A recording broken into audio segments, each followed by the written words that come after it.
A to Z. சதம் அறிவோம். வணக்கம் நண்பர்களே. இன்னைக்கு நாம என்ன புதிய விஷயம் சிந்திக்க போறோம் அப்படின்னு பார்த்தோம்னா, சமீபத்தில் ஒரு நண்பர் ஒருத்தர் கால் பண்ணியிருந்தாரு.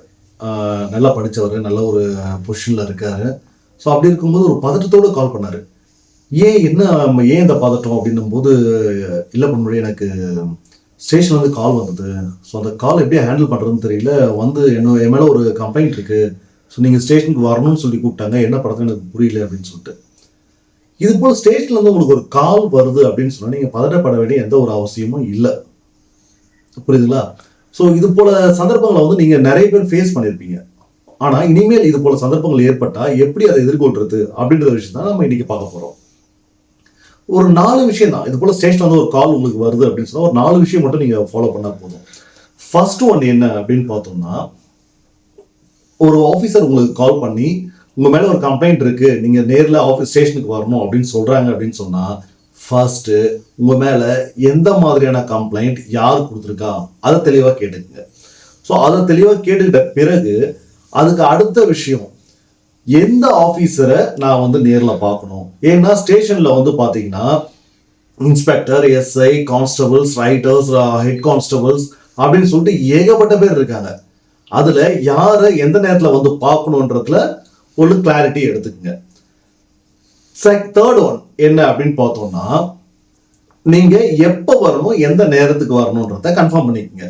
சப்போஸ் அந்த டைமும் டேட்டும் உங்களுக்கு கன்வீனியன்ட்டா இல்லை, உங்களுக்கு வேற ஏதோ ஒரு முக்கியமான வேலை இருக்கு, அந்த நேரத்தில் அங்கே போக முடியாது அப்படின்ற சூழல் இருக்கு அப்படின்னு சொன்னா, அந்த ஆஃபீஸர் எந்த ஆஃபீஸரை நீங்க பார்க்கணுமோ அவங்களோட கான்டாக்ட் நம்பர் வாங்கி அவங்கள டைரக்டா கான்டாக்ட் பண்ணுங்க. சார், இந்த மாதிரி இந்த டயத்துக்கு என்னால் வர முடியல, நான் வேற ஒரு டயத்துக்கு வரட்டுங்களா, அந்த டைம் கன்வீனியன்ட்டா இருக்குமா, இல்லாட்டி வேற ஏதாவது டைம் தான் சொல்லுங்க, அந்த நேரத்துக்கு நான் வரேன் அப்படின்னு சொல்லிட்டு நீங்க அவர்கிட்ட ஒரு எக்ஸ்கியூஸ், ஒரு ரிக்வஸ்ட் ஒன்று வைக்கலாம். வச்சோம்னா அதை அவர் அக்செப்ட் பண்ணிக்கிட்டாருன்னா ஓகே. ஆனா நீங்க சொன்ன நேரத்துக்கு நீங்க போகணும்ன்றது உங்களோட பொறுப்பு. அதை எக்காரணத்தை கொண்டு நீங்க தடை செய்யக்கூடாது, அதை தவிர்க்கவும் கூடாது. சரிங்களா? ஸோ இப்போ இந்த 4 விஷயம் தான் நீங்க மெயினாக கவனிக்க வேண்டியது. ஸ்டேஷன்ல உங்களுக்கு ஒரு கால் வருது அப்படின்னு சொன்னா அந்த கால்க்கு ரெஸ்பாண்ட் பண்ணுங்க. எந்த மாதிரியான கம்ப்ளைண்ட் வந்திருக்கு அப்படின்னு சொல்லிட்டு முதல்ல கேளுங்க. கம்ப்ளைண்ட்டோட எந்த மாதிரியான கம்ப்ளைண்ட் முதல்ல கேட்டு தெரிஞ்சுக்குங்க. அடுத்தது எந்த அதிகாரியை பார்க்கணும்னு தெரிஞ்சுக்குங்க. எத்தனை மணிக்கு என்னைக்கு பார்க்கணுன்றது தெரிஞ்சுக்குங்க. ஸோ அந்த தேதியும் நேரமும் உங்களுக்கு கன்வீனியன்ட்டா இல்லை அப்படின்னு சொன்னா உங்களுக்கு சௌகரியமான இன்னொரு நாளை நீங்க ரிக்வஸ்டா கேட்டு அந்த தேதியில வரலாமா அப்படின்னு சொல்லி கேட்டுக்குங்க. இவ்வளவுதான். ஒரு கால் ஸ்டேஷன்ல இருந்து வந்ததுன்னா நீங்க பேசிக்கா தெரிஞ்சுக்க வேண்டிய இந்த 4 விஷயத்த மட்டும் கேட்டு தெரிஞ்சுக்கிட்டு அந்த விஷயத்த கடந்து போகலாம். அடுத்தது, ஸ்டேஷனுக்கு நம்மள என்கொயரி கூப்பிட்டுருக்காங்க. ஸோ ஸ்டேஷனுக்கு நம்ம போகணும்.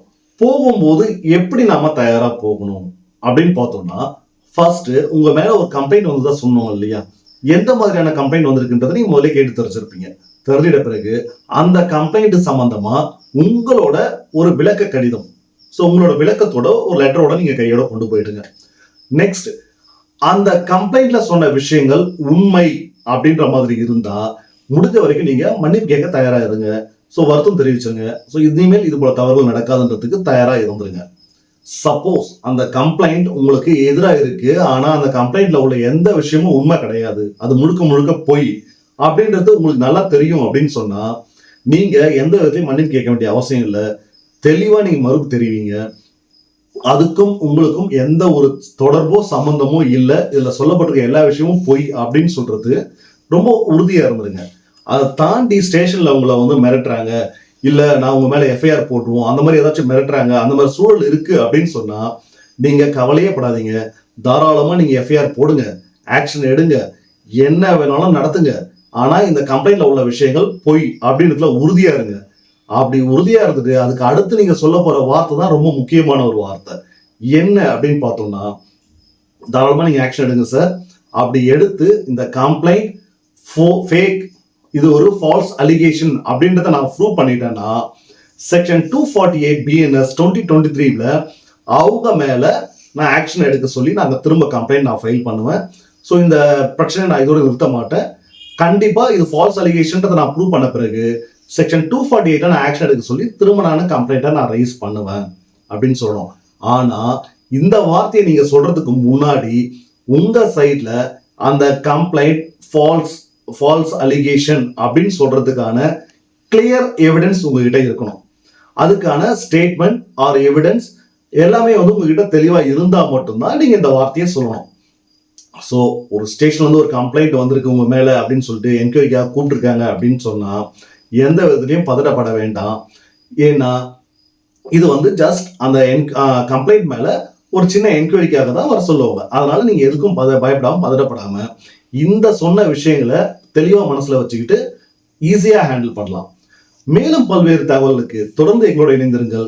உங்களோட மற்ற சில சந்தேகங்களை கமெண்ட்ல தெரிவிங்க. அதுக்கான விளக்கமான வீடியோஸ் நாங்கள் வெளியிடுறோம். நன்றி நண்பர்களே.